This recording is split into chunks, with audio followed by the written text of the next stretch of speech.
ప్రేక్షకులందరికీ నమస్కారం. ప్రస్తుతం మనతో పాటు ప్రముఖ ఆధ్యాత్మికవేత్త, వేదిక్ ఆస్ట్రాలజర్ అవినాష్ దాస్ గారు మనతో ఉన్నారు. గురువుగారితో మాట్లాడలేదు. నమస్కారం గురుగారు. నమస్కారం అండి. ఓం నమ శివాయ, ఓం నమో వెంకటేశ.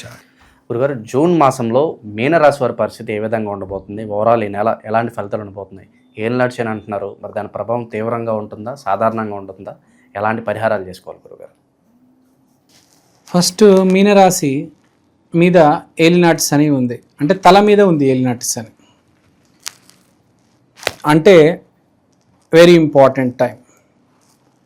చెడు అయినా మంచి అయినా ఈ 2 years గట్టిగా వేసుకుంటే మంచి రిజల్ట్స్ వస్తాయి. జాతకంలో శని మ్యాచ్ అయిందా చాలా డబ్బులు వస్తాయి. శని బాలేదా జాతకంలో ఇబ్బందులు పెడతారు. మనం చూసుకుంటే యాక్చువల్గా 100లో ఒక్కడే కరెక్ట్ పర్సన్ ఉంటాడు, మిగతా 99% సఫరింగే ఉంటారు. జీవితం ఏ ప్రాబ్లమ్స్ లేకుండా జాగ్రత్తగా కొనసాగించాలంటే అందరి వల్ల కాదు. 100లో ఒకడే.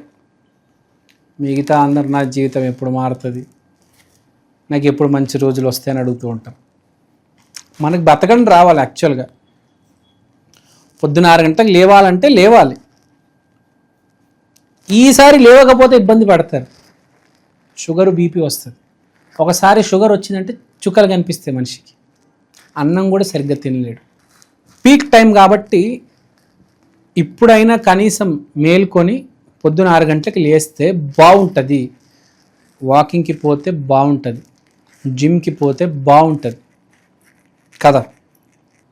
మీరు ఈసారి కూడా లైట్గా తీసుకున్నారంటే ఇంకా నేను ఏం చేయలేను. అది చూస్తూ ఉంటాం, పేషెంట్స్ షుగరు బీపీ ఆఫీస్లో పనిచేస్తారు కానీ పొద్దున్న లేచి వాకింగ్ చేయరు. బాగా పెరిగిన తర్వాత ఇంకా నేను పోతాను అనే డౌట్ వచ్చి అప్పుడు మొదలెడతాడు. ఆ సమయం ఇప్పుడే, అదే ఈ సమయం, మేల్కొనే సమయం, చుక్కలు చూపించే సమయం. శని ఇప్పుడు ఏలినాటి శనిలో, ఎందుకంటే తల మీద కూర్చున్నా. సో ఎప్పుడైనా మీనరాశిలో ఎవరైనా ఇష్టం వచ్చినట్టు బతుకుతున్నారో, ముందు వెనకలా ఆలోచించకుండా స్వీట్లు తినడము, బిర్యానీలు తినడము, ఈ బ్యాచ్ ఉంటుంది కదా ఒకటి, చాలామంది ఉంటారులే. ఇలా అందరికి ఇప్పుడు మంచి సినిమా చూపిస్తాడు ఏలినాటి శని. సో ఇప్పుడైనా మేలుకుంటే బాగుంటుంది. అదే మీరు ఇప్పుడు దాకా జాగ్రత్తగా ఉన్నారనుకోండి, మీకు ఇప్పుడు మంచి సమయం. మీరు ఇంతకాలం నుంచి జిమ్కి వెళ్తున్నారు, ఎక్సర్సైజ్ చేస్తున్నారు, బాడీ తీయాలనుకుంటున్నారు, బాడీ రావట్లేదు. కానీ ఇప్పుడు బాడీ అనేది మీకు డబల్ అవుతుంది, మజిల్స్ అనేవి గ్రో అవుతాయి, మజిల్ గెయిన్ అవుతారు, రిప్పుడుగా తయారవుతారు. ఒకటి గుర్తుపెట్టుకోండి, సరైన దారిలో నడుస్తే శని గిఫ్ట్ ఇస్తాడు, పిచ్చి పిచ్చి దారిలో నడుస్తే శని ఇరక్కొడతాడు. ఇప్పుడు వీళ్ళ గ్రహస్థితి మాట్లాడదాం. శుక్రుడు 2వ ఇంట్లో విపరీతంగా ఖర్చు పెడతారు, చాలా ఖర్చు పెడతారు లగ్జరీ మీద. 10,000 రూపాయలు ఫోన్ కొందాం అనుకుంటారు, 1,50,000 పెట్టి ఐఫోన్ కొంటారు, మళ్ళీ ఈఎంఐలు కట్టాల్సి వస్తుంది. లగ్జరీ మీద బాగా ఖర్చు పెడతారు. అదేదో కాటన్ చొక్కా కొందామని పోతారు, లెనిన్ చొక్కా కొనుక్కొస్తారు 2,000, 3,000. 1,00,000 రూపాయలు బైక్ కొందాం అనుకుంటారు, 2-3 లక్షలు పెట్టి అపాచే 310cc కొంటారు. ఖర్చులు విపరీతంగా ఉన్నాయి, లగ్జరీ ఖర్చులు ఎక్కువ. సినిమాల మీద బాగా ఖర్చు పెడతారు, కార్ల మీద, బండ్ల మీద ఈ ఖర్చులు ఎక్కువ ఉంటాయి. సూర్యుడు 4వ ఇంట్లో, బుధుడు 4వ ఇంట్లో వెరీ గుడ్ ఫ్యామిలీ రెస్పాన్సిబిలిటీ ఉంటుంది. కుజుడు 6వ ఇంట్లో ఊపు బాగుంటుంది, ఊపు అందుకుంటారు. సో ఏ పని చేసినా బాగా చేస్తారు, ఫ్యామిలీ కోసం హార్డ్ వర్క్ చేస్తారు.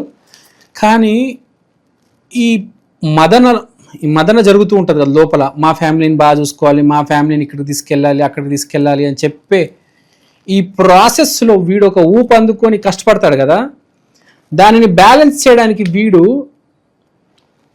మీద వీడు ఖర్చు పెట్టుకుంటాడు. అంటే ఏంటి? Drinking, eating, wrong eating. ఇంత కష్టపడ్డా నేను స్టార్బక్స్లో కాఫీ తాగాలి, I deserve to drink in Starbucks, అందరిని తిరుపతికి తీసుకెళ్ళాను, ఫ్లైట్ టికెట్లు బుక్ చేశాను, హోటళ్ళు ఇది అది కింద మీద మొత్తం నా మీద రెస్పాన్సిబిలిటీ. ఇప్పుడు హైదరాబాద్ తిరిగి వచ్చినప్పుడు స్టార్ బక్స్కి వెళ్తా, కాఫీ తాగుతా. I deserve A party, I have to treat my self. అరే అది రెస్పాన్సిబిలిటీ రా బాబు, నువ్వు కష్టపడలేదురా నాయన, గుర్తుపెట్టుకోవాలి. మైండ్ పని చేయదు కొంతమందికి ఈ ఏలినాటి శనిలో. ఇది ఒక వన్ ఆఫ్ ద థీమ్ అనమాట. ఇది జూన్ నెలలో ఒక్కొక్క నెలలో ఒక్కొక్క రకంగా ప్రవర్తిస్తూ ఉంటాడు. సో ఏలినాటి శని అనేది అప్పుడప్పుడు మనిషితో ఆడుకుంటుంది. ఏలినాటి శని అంటే ఆడుకుంటుంది. సో ఇలా ఆడుకుంటుంది అనమాట జూన్ నెలలో వీడితో. తప్పేం లేదండి, ఒక స్టార్ బక్స్కి వెళ్ళి ఒక కాఫీ తాగితే తప్పేముంది చెప్పండి, తాగొచ్చు. But my advice is to stay grounded. నువ్వు 350 రూపాయలు కాఫీ తాగుతున్నావు, ఒక్కసారి తాగుతున్నావు బాగానే ఉంది, తర్వాత ప్రతి వారం తాగుతావు, తర్వాత ప్రతిరోజు తాగుతావు కదా. సో డబ్బు రూపంలో ఏలినాటి శని నేను ఎట్లా డివియేట్ చేస్తున్నాడు నీకు తెలియకుండా. నీకు తెలియకుండానే 10,000 రూపాయలు కాఫీకి అయిపోతుంది రేపు. ఒకసారి అలవాటు అయితే మానలేం Starbucks coffee. So very interesting. చూడు మిమ్మల్ని ఎట్లా పిండేస్తున్నాడు శని అని అతను. మీరు రియాలిటీలో తీసుకొస్తాడు. నువ్వేంటి అని తెలియాలి నీకు. ఈ ఏలినాటి శని నీకు తెలియజేస్తాడు నువ్వు ఏంటి, నీ బతుకేంటి అని. నువ్వు స్టార్ బక్స్ కాదు నాన్న, నువ్వు స్టార్ బక్స్ కాదు, తెలుసుకోవాలి. ఆ బ్యాచ్ వేరు. నీ రియాలిటీలోకి ఏంటి, నువ్వు రా. సరే తాగు, నెలకు ఒకసారి లేకపోతే వారానికి ఒకసారి, రోజుకి తాగే బ్యాచ్ కాదు నువ్వు. ఇది నీ ఆదాయం, ఇది నీ సంపాదన. అయినా స్టార్ బక్స్ కంటే బాగా మీ ఇంట్లో చేసుకోవచ్చురా నువ్వు కాఫీ కదా. స్టార్ బక్స్ అతి నీచమైన కాఫీ స్టార్ బక్స్లో దొరుకుతుంది యాక్చువల్గా. చాలామందికి తెలియదు, అతి చెత్తగా ఉంటుంది అది. నా కళ్ళ ముందు స్టార్ బక్స్లో నేను వెళ్ళినప్పుడు ఆడు డబ్బా పాలేస్తున్నాడు, 40 రోజులు నిలువ ఉండి పాలేస్తున్నాడండి. మన ఇంట్లో మనం ఫ్రెష్ పాలేస్తాం.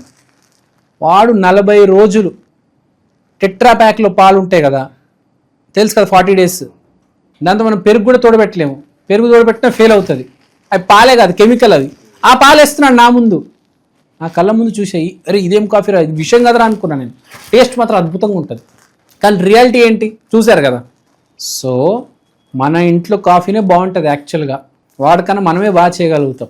సో ఇక్కడ పాయింట్ ఏంటి, నేను స్టార్ బక్స్ నేను నిందించడం లేదు. వాళ్ళు రోజు ఆ డబ్బా పాలు వేస్తారు అని చెప్పడం లేదు. వాళ్ళు ఫ్రెష్ పాలే వేస్తారు. ఆ రోజు ఆ పూట వాడికి ఏదో ఫ్రెష్ పాలు ప్యాకెట్ దొరకకపోవచ్చు, వాడు ఎమర్జెన్సీలో టెట్రా ప్యాక్ వేసాడు. కానీ ఇది కూడా జరుగుతుంది అని చెప్తున్నా. ఎప్పుడైనా బయట తాగడం కంటే మన ఇంట్లో తాగడమే బెటర్. అది రియాలిటీ. మీరు ఎంత సినిమా వాళ్ళని తీసుకోండి, ఎంత స్పోర్ట్స్ వాళ్ళని తీసుకోండి, ఏదైనా న్యాచురల్కే వెళ్తారు వాళ్ళు. చాలా దూరంగా ఉంటారు ఇలా ఈ అవుట్లెట్స్ అన్నిటికీ. తెలుసు వాళ్ళకి ఇవన్నీ కలుషితం అని. చాలా వరకు, అన్నీ అని చెప్పట్లేదు, కొంతవరకు చాలా వరకు. సో మన ఇంట్లో కాఫీ చేసుకుంటే బాగుంటుంది. మన రియాలిటీ మనం ఏంటో తెలియజేస్తుంది. నెల ఖర్చులు పెట్టిస్తుంది. ఆ ఖర్చులు పెట్టించిన తర్వాత కదా మనకి రియాలిటీ తెలిసేది. తర్వాత సూర్యుడు బుధుడు 4వ ఇంట్లో కాబట్టి మన ఫ్యామిలీ వాళ్ళ కోసం మనము రెస్పాన్సిబిలిటీ తీసుకుంటాం. చుట్టాలు, బ్రదర్ అండ్ సిస్టర్స్, వాళ్ళతో కమ్యూనికేషన్ బాగుంటుంది. టోటల్ ఫ్యామిలీతో మనకు ఒక ఎస్టాబ్లిష్మెంట్, అంటే అందరితో కలిసి వెళ్ళడం. నేను చెప్పాను కదా వీళ్ళందరినీ తీసుకెళ్తారు అని, ఒక టూర్స్ అండ్ ట్రావెల్స్ ఉంటుంది ఫ్యామిలీతో. తర్వాత వీళ్ళకి ఇప్పుడు మనం మాట్లాడుకోవాల్సింది అంటే గురువు 4వ ఇంట్లో ఉన్నాడు. ఇది అద్భుతం, ఎందుకంటే అది ఒక షీల్డ్ లాంటిది. మనం ఇంతకుముందు కూడా మాట్లాడుకున్నాం. ఏలినాటి శని ఉంది కానీ గురువు 4వ ఇంట్లో ఉండడం వల్ల ఒక షీల్డ్ ఉంది. కానీ లోపల లీకేజ్ అనేది ఉంటుంది కదా, మైనర్ డ్యామేజెస్ ఉంటాయి. సో ఎక్కువ ఖర్చు పెట్టకుండా, ఎక్కువ ఖర్చు పెట్టిస్తాడు జూన్ నెలలో కాబట్టి ఎక్కువ ఖర్చు పెట్టొద్దు, జాగ్రత్తగా ఉండండి. అయినా ఖర్చు పెట్టిద్దామని ట్రై చేస్తాడు. సో పాయింట్ ఇది. తర్వాత ఈ గర్ల్ ఫ్రెండ్స్ కొంతమందికి ఉంటారు, వాళ్ళ మీద కూడా విపరీతమైన ఖర్చులు ఉంటాయి. వాళ్ళు కూడా ఖర్చు పెట్టిస్తారు మీతో. మీరు కూడా మీ రియాలిటీ తెలుసుకోవాలి. ఏదో అమ్మాయి అందంగా ఉంది, హైటెక్ హైఫై అమ్మాయి అని చెప్పి మీరు ఆ లోయలో పడ్డారా, ఇంకంతే తిరుగుతూ ఉంటారు. ఈ నెల మంచి నెల మిమ్మల్ని మొత్తం గీకేయడానికి. కరెక్ట్ అమ్మాయి ఎదురవుతుంది, లేకపోతే మీ స్టాండర్డ్ ఏంటో మీకు తెలిసి వస్తుంది. మీ జీవితం ఏంటి, నేను రేపు పెళ్లి నేను అంటే ఈ మీనరాశి వాళ్ళు పెళ్లి చేసుకునే అమ్మాయి ఉంటుంది కదా, అమ్మాయి వీళ్ళకి ఎలాంటి అమ్మాయిని చేసుకుంటే వీళ్ళు జీవితంలో కరెక్ట్గా ఉంటారు అని తెలుస్తుంది వీళ్ళకి కదా. ఇప్పుడు నువ్వు అంబానీ కూతురు తెచ్చి కట్టుకున్నావు అనుకో, ఖర్చులు కూడా అలానే ఉంటాయి. నీ స్థాయి ఏంటి, నువ్వేంటి, నువ్వు ఎవరిని పెళ్లి చేసుకోవాలి, ఆ అమ్మాయి అందంగా ఉందని ప్రేమించేయడం కాదు, రియాలిటీ ఏంటి అనేది కూడా తెలియాలి కదా. కనీసం ఆ అమ్మాయి కానీ తెలియాలి. ఆ అమ్మాయికి తెలియదు, నీకు తెలియదు, ఇద్దరు స్టార్ బక్స్కి వెళ్తారు, ఏమవుతుంది? క్రెడిట్ కార్డులు గీకేస్తారు. అంటే నేను చెప్పేది ఏంటంటే be practical, this month be practical. నేను ఆకాశంలోకి తీసుకెళ్దామని ఏలినాటి శని రెడీగా ఉన్నాడు. నువ్వు ప్రాక్టికల్గా ఉండాలి, నేల మీద ఉండాలి, భూమి మీద ఉండాలి. ఎగరొద్దు, ఎగురితే అయిపోతావు. నీ రియాలిటీ ఏంటి, నువ్వేంటి? రిలేషన్షిప్ వైజ్ చెప్పేసా, ఫ్యామిలీని టూర్స్ అండ్ ట్రావెల్స్ అని చెప్పేసా. కెరియర్ వైజ్ విపరీతంగా కష్టపడతారు, విపరీతంగా కష్టపడతాడు ఏలినాటి శని. హెల్త్ బాగానే ఉంటుందండి? హెల్త్ బాగానే ఉంటుంది, no need to worry, all is well. So ఏలినాటి శని కాబట్టి ఆల్ ఓవర్గా మీకు స్టార్టింగ్లో చెప్పాను ఏంటి అని. ఈ నెల హెల్త్ మీద బాగానే ఉంది, ఓకే. ఏలినాటి శని కంట్రోల్ ఉంది. ఖర్చుల మీద చాలా ఫోకస్ ఉంది ఏలినాటి శనిది. ఈ నెల ఖర్చులు పెట్టిస్తాడు, నువ్వు ఎంత అవసరం వస్తూనే ఉంటుంది. చూస్తాడు, నేను టెస్ట్ చేస్తాడు, నువ్వు ఎక్కడైనా ఖర్చులు కంట్రోల్ చేస్తావా, లిమిట్ చేస్తావా, పెట్టుకుంటూ మొత్తం ఖాళీ అయిపోతావా. 15వ తారీఖు కల్లా నీ వ్యాలెట్ మొత్తం అయిపోతుంది, ఏం చేస్తావు? అలాంటి పరిస్థితులు తీసుకొస్తాడు. ఒక సాగర్ కన్యను పంపిస్తాడు, నీ మతి భ్రమించిపోతుంది. అంటే ఎన్ని సిచ్యువేషన్లు పెట్టాలో అన్ని సిచ్యువేషన్స్లో పెట్టేస్తాడు. నువ్వు ఏం చేస్తావు? కంట్రోల్ చేసుకుంటావా, లేకపోతే మొత్తం ఖాళీ చేసేస్తావా, వ్యాలెట్ అంతా బొక్క పెట్టేస్తావు వ్యాలెట్కి. So money testing period. Family కోసం ఖర్చు పెడతావా, సేవింగ్స్ పెడతావా, లేకపోతే ఎక్కడెక్కడికో వెళ్ళిపోతావా? డ్రింకింగ్, ఈటింగ్ దాంట్లోనే మొత్తం అయిపోతాయి. ఇంకా ఏం మిగిలిన ఇంకా కాఫీ అని చెప్పి ఇంకా నేను నెక్స్ట్ లెవెల్కి వెళ్ళలేదు. అవి ఇంకా చాలా దూరం పోతాయి అవి, ఆ బిల్లులు అయితే. సో అన్ని రకాల ప్లాన్లు వేస్తాడు శని. నువ్వు ఏం చేస్తావు? Are you in control of your life? చాలామంది మనం చూస్తూ ఉంటాము, మాటకి ఒక మాట ఇచ్చేస్తారు, తర్వాత ఇరుక్కుంటారు, తర్వాత విపరీతమైన బిల్లు వచ్చేస్తుంది, హోటల్లో కట్టలేక ఏడుస్తారు. 30,000 40,000 బిల్లు వచ్చేస్తుంది. కిచెన్ అండ్ లాంజ్కి వెళ్తారు, 40,000 కట్టాలి. ఎక్కడి నుంచి కడతాడు? వాడి జీతమే 50,000, 40,000 బిల్లు. ఏడిపోయి కాడికి క్రెడిట్ కార్డు గీకుతాడు, నెల చివరి కట్టాలి కదా. అప్పుడు ఏంది పరిస్థితి? అప్పుడు దేవుడు గుర్తుకొస్తాడు. అప్పుడు ఏం చేస్తాడు? అది చాలామంది ఉంటారు అట్లా అంటారు, చాలామంది, ఒక్కరిద్దరు కాదు, మెనీ పీపుల్. అలాంటి సిచ్యువేషన్ వచ్చేస్తుంది, తర్వాత ఏడుస్తాడు కూర్చొని. ఆ సిచ్యువేషన్ తెచ్చుకోవద్దు అని చెప్తున్నా. Control is very important in this month. ఏలినాటి శని అనగానే మనం జాగ్రత్తగా ఉండాలండి. చూస్తున్నాను కదా గ్రహ పరిస్థితి, నేనే ఆశ్చర్యపోతున్నా ఇప్పుడు చూసి. So it's not a joke. ఏలినాటి శని అంటే అన్ని రకాలుగా టెస్ట్ చేస్తాడు. ప్రతి నెల గ్రహ పరిస్థితి మారుతుంది కాబట్టి ప్రతి నెల ఒక టెస్ట్ ఉంటుంది. నువ్వు పాస్ అవుతావా, ఫెయిల్ అవుతావా, నీ చేతిలో ఉంది. మొత్తానికి రోడ్డు మీదకి వచ్చేస్తావా, లేకపోతే ఒక ఎగ్జాంపుల్ క్రియేట్ చేస్తావా సొసైటీకి, ఎన్ని కష్టాలు వచ్చినా వీడు దాటేశాడు అని. Depends upon you. ఎక్కువ మంది నాశనం అయిపోతారు. నువ్వు అట్లా అవ్వకూడదని నేను కోరుకుంటున్నాను. సో కొన్ని రెమెడీస్ చేసుకుంటే మంచిది. ఇక రెమెడీస్కి వెళ్ళే ముందు గురుగారు, శుభకార్యాలు, పెళ్ళిళ్ళు, గృహప్రవేశాలు, వీటికన్నా ట్రై చేసుకుంటే రిజల్ట్స్ కన్నా బాగానే ఉంటాయి అంటారా?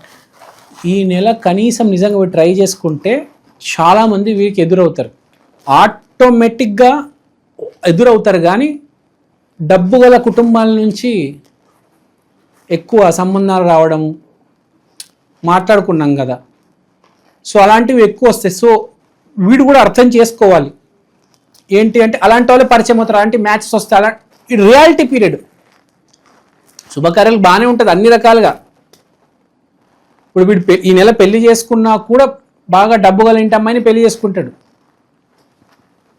సో కానీ వీడు ఆలోచించుకోవాలి. ఇప్పుడు ఫిక్స్ అయినా రేపు కార్తీక మాసంలో చేసుకుంటారు చాలామంది. కొంతమంది ఎమర్జెన్సీలో ఎప్పుడు చేసుకుంటారు, కానీ ఎవరిని చేసుకుంటారు అనేది. సో ఏలినాటి శని మన తల మీద ఉన్నప్పుడు కొంచెం ఆలోచించుకొని చేసుకోవాలి అంటే నేను. Be careful. ఇప్పుడే రాంగ్ అమ్మాయిని చేసుకొని తర్వాత ఇబ్బంది పడడం very critical and very painful కదా. సో మనం అన్నీ బాగానే ఉన్నాయి, ప్రలోభ పెడతాడు. నువ్వేంటి ఇరుక్కున్నావా, మొత్తానికి పోతావు. ఏలినాటి శనిలో మొత్తం పైకి వెళ్ళిపోయే వాళ్ళు కూడా ఉంటారు, అన్ని నాశనం చేసుకొని. ఏలినాటి శని ఊరికే పేరు రాలా, చాలామంది మొత్తం సర్వనాశనం అయిపోయిన వాళ్ళు ఉంటారు. తప్పు పెళ్లి చేసుకొని, తప్పు వ్యాపారాలు పెట్టుకొని మొత్తం సర్వనాశనం అయిపోయిన వాళ్ళు ఉన్నారు. అన్ని పర్ఫెక్ట్గా సెట్ చేసుకొని బాగుపడే వాళ్ళు కూడా ఉన్నారు. కానీ ఎక్కువ మంది డ్యామేజ్ జరుగుతుంది. కాబట్టి జాగ్రత్తగా ఉండండి. ఈ నెల జూన్ నెలలో కొంచెం స్త్రీ కారణం కొంచెం ఇబ్బందిగా ఉంది, మిగతా అంతా బాగానే ఉంది. ఒక స్త్రీ కారణం, ఒక స్త్రీని కొంచెం మేనేజ్ చేస్తే చాలు. ఇక ఎలాంటి పరిహారాలు బాగా అవసరం అంటారు? మీనరాశి అంటే దత్తాత్రేయ, గానుగాపురం, శ్రీ గురుదత్త జయ గురుదత్త అది చేసుకుంటే చాలా బెటర్ మీనరాశి వాళ్ళు. ఏలినాటి శని ఉన్నంత కాలం వీళ్ళు అది చేసుకుంటే చాలా బెటర్, లేకపోతే ఇబ్బంది పడాల్సి వస్తుంది. ఏలినాటి శని అని ఊరికే పేరు రాలేదు, అదేదో సినిమా ఉంటుంది నాకు గుర్తు రావట్లేదు పేరు. విలన్ చాలా స్ట్రాంగ్ ఉంటాడు, చివరికి విలన్ చచ్చిపోతాడు, హీరో కూడా చచ్చిపోతాడు. అది ఏలినాటి శని అంటే. వాడు పోతాడు వీడు పోతాడు, ఏదో సినిమా సడన్గా గుర్తుకు రావట్లే. విలన్ పోయే హీరో కూడా పోయే. సో రెడీగా ఉండాలి, నువ్వు ఎంత ఎదుర్కొన్నా వాడు పోయినా నువ్వు కూడా పోతావు, గుర్తుపెట్టుకో. అదే ఏలినాటి శని. సడన్గా గుర్తురావట్లేదు, నాని సినిమా అనుకుంటుంది ఏదో, ఎవరిదో హీరో సినిమా. చాలా సినిమాలు ఉంటాయి, ఇప్పుడు ఎందుకులే భయపెట్టడం. జాగ్రత్త ఉండండి, నామజపం చేసుకోండి, శ్రీ గురుదత్త జయ గురుదత్త అంతా బాగానే ఉంటుంది. ఓవరాల్గా జూన్ మాసంలో మీనరాశి వాళ్ళకి ఏ విధంగా ఉండబోతుంది, ఎలాంటి జాగ్రత్తలు తీసుకోవాలి, మీ మాటలో క్లియర్ కట్గా చాలా బాగా ఎక్స్ప్లెయిన్ చేశారు. Thank you so much. Thank you.